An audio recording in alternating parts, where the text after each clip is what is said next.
کہ پروردگارہ تو نے نعمت دی، میں نے تیرا شکر ادا کیا. تو نے دولت دی، میں نے تیرا شکر ادا کیا. تو نے مجھے گھر دیا، میں نے تیرا شکر ادا کیا. تو نے مجھے نیک ماں باپ دیے، میں نے تیرا شکر ادا کیا. تو نے مجھے گاڑی دی، تو نے مجھے بنگلہ دیا، تو نے مجھے جتنی چیزوں کی فراہمی تو نے مجھے کی، ان تمام چیزوں پر میں نے تیرا شکر کیا. لیکن اللہ کہہ رہا ہے نہیں، جب تم وہاں پہنچو گے تو تم گھاٹے میں رہو.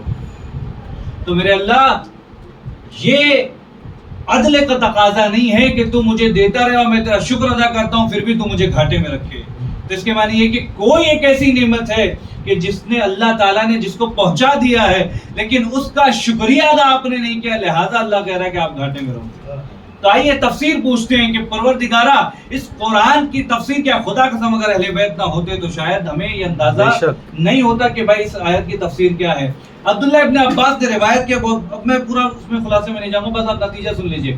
وہ روایت کرتے ہیں کہ جب روز محشر، امام سے سوال کیا، جب روز محشر انسان داخل ہوگا، جب وہاں پر داخل ہوں گے تو عالم یہ ہوگا کہ لوگ حیران و پریشان ہوں گے. آواز قدرت آئے گی کہ دیکھو تم نے اس نعمت کا شکر ادا نہیں کیا، لہذا تم آج گھاٹے میں رہو گے. اور فائدہ کس کو ہوگا؟ فائدہ اس کو ہوگا کہ جس کے دل میں محبت علی ہوگا، بے شک جس کے دل میں اہل بیت کی محبت ہوگی، جس کے دل میں ائمہ کی محبت ہوگی، جس کے دل میں 1,24,000 انبیاء کی محبت ہوگی، وہی انسان فائدہ مند ہوگا. وہ اللہ تمام کا تمام انسان گھاٹے میں رہے گا. اس کے معنی یہ ہے کہ دولت پر بھی اگر آپ اکتفا کر لیتے ہیں اور شکر کر لیتے ہیں، نعمتوں پر بھی اگر شکر ادا کر لیتے ہیں، لیکن ولایت علی اگر آپ کے دل میں نہیں ہے تو پھر آپ کے شکر کا کوئی فائدہ نہیں ہے. آج اسی امام کے، اسی معصومین کی کڑی میں سے ایک کڑی کا جشن، اسی معصوم.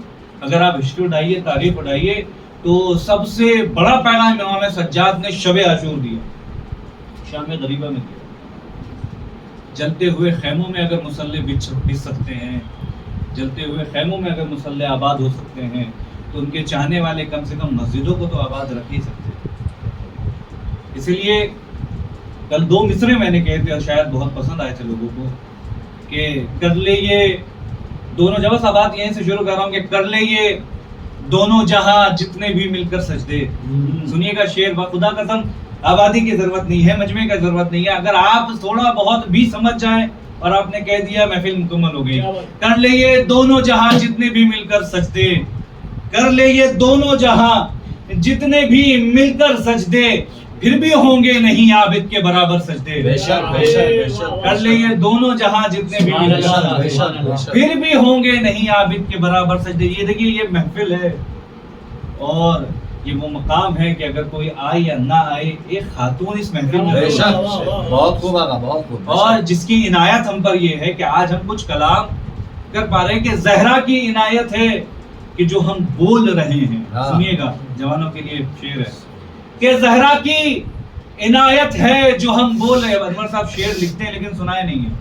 جب وہ شعر لکھتے ہوں گے بہت زیادہ الحمدللہ اگر آپ دیکھیں تو علم میں نہیں ڈوبے، لیکن یہ شہزادی کا اگر لطف و کرم نہیں ہے کہ ایسے ایسے اشعار انہوں نے کہہ دیے جو بچے پڑھتے رہتے ہیں کہ کر لے یہ دونوں جہاں، نتیجہ سنیے گا، کر لے یہ دونوں جہاں جتنے بھی مل کر لے یہ دونوں جہاں جتنے بھی مل کر سجدے، پھر بھی ہوں گے نہیں عابد کے برابر سجدے. اور زہرا کی عنایت ہے کہ جو ہم بول رہے ہیں، ورنہ کہاں مٹی کی زبان نور کی باتیں، ورنہ کہاں مٹی کی زبان نور کی باتیں. ان کی فضیلت کو بیان کرنے کے لیے کلام معصومین کی ضرورت ہے.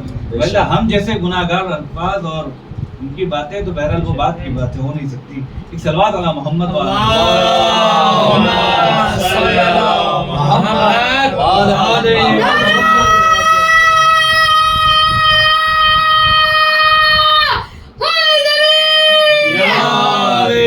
جو اشعار میں نے وہاں سنا دیے تھے وہ سنا دیے.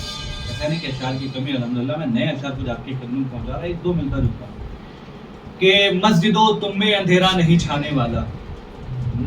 مسجدوں کیوں؟ سنیے گا نتیجہ. مسجدوں تم میں، پیغام بھی ہے، مسجدوں تم میں اندھیرا نہیں چھانے والا، ابھی زندہ ہے محمد کے گھرانے والا. سنیے گا بڑی توجہ کے ساتھ.